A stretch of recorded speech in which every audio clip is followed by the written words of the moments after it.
I create this video because kasi this time I created this here in Mindanao, and the Luzon is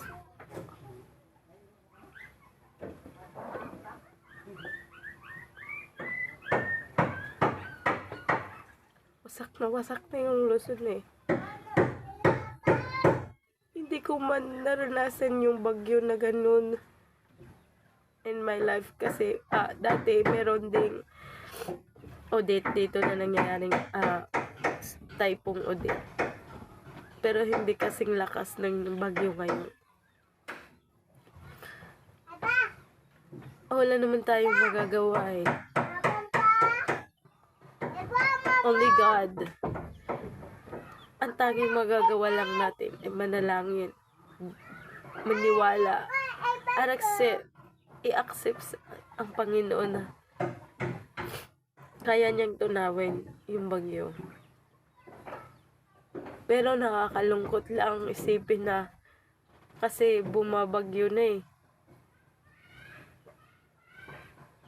Lagi nakikita ko sa Facebook na ang raming mga nagmumura pa rin kahit na binabagyo na sila. Marami ng bagyong dumating. Dumating na yung super typhoon. But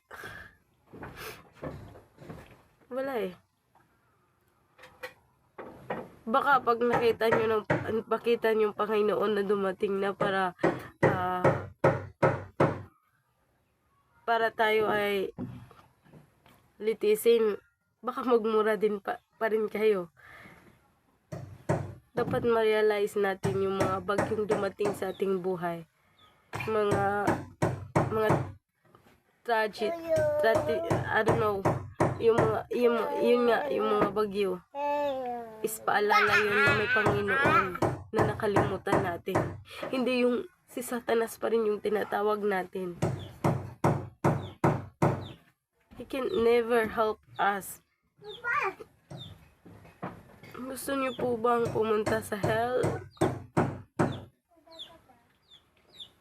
Hindi ko alam eh, pero ang sakit dito eh. May nagsasabi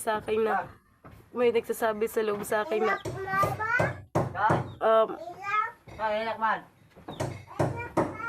hindi ko alam, hindi ko ma-explain. Pero sobrang sakit na makita.